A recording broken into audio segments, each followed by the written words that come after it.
बाजू में कुम्हार रहता था और वह कुम्हार कितने भी अपने मटके पकाता था लेकिन उसके मटके नहीं पकते थे। तो एक ब्राह्मण ने उसको सलाह दी कि किसी बच्चे की तू बलि दे दे, तेरे घड़े पकने लगेंगे। तो उस कुम्हार ने क्या किया, एक बच्चे को लिया और हवा में डाल दिया।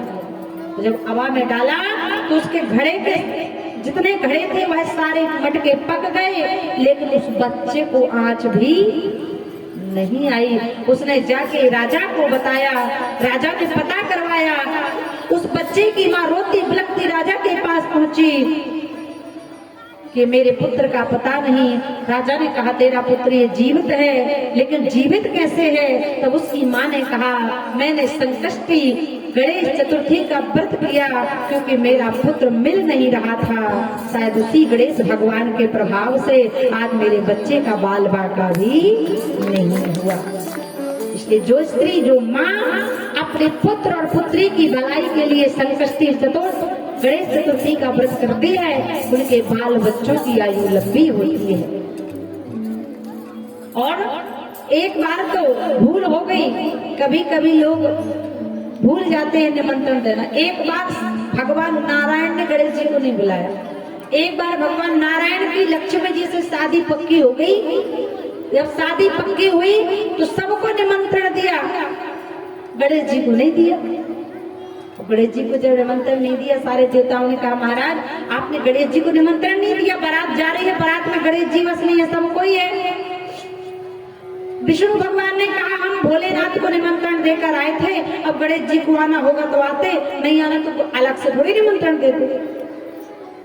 उसी समय गणेश जी आ गए। अब गणेश जी आ गए तो लोगों ने कहा, विष्णु भगवान कहने लगे गणेश जी तो आ गए, एक काम करो गणेश जी को द्वारपाल बनाकर बैठा दो, क्योंकि गणेश जी ये खाते बहुत हैं, दो मन तो मुंह के लड्डू खा जाते हैं,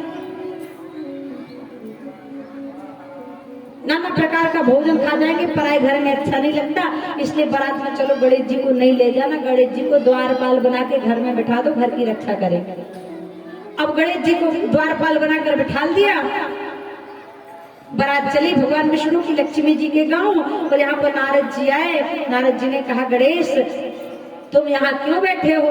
बोले महाराज हमें तो द्वारपाल बनाकर बैठा दिया, सब बारात में चले गए।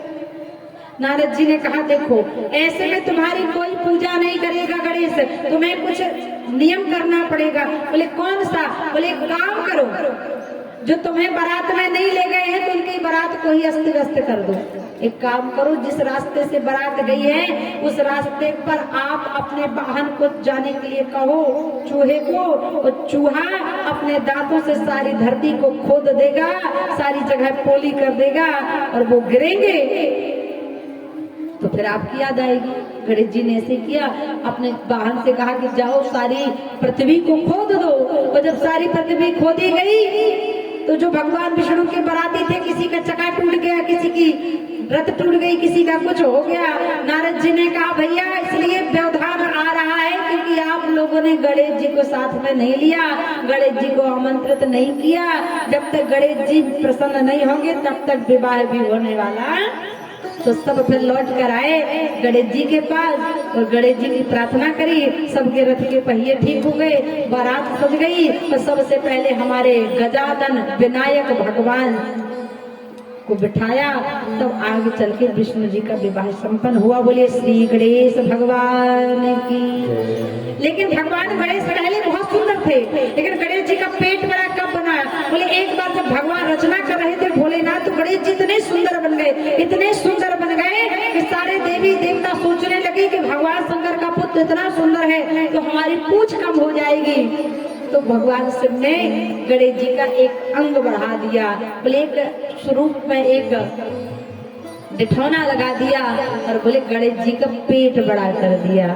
तभी से गणेश जी का पेट भी बड़ा हो गया।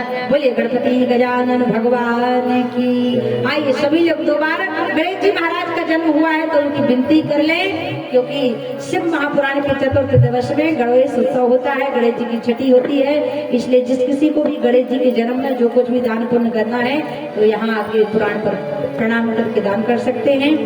आइए बड़े भाव के साथ गणेश जी का जन्म हुआ है तो तालियों की सेवा के साथ बोलिए गणपति भगवान की।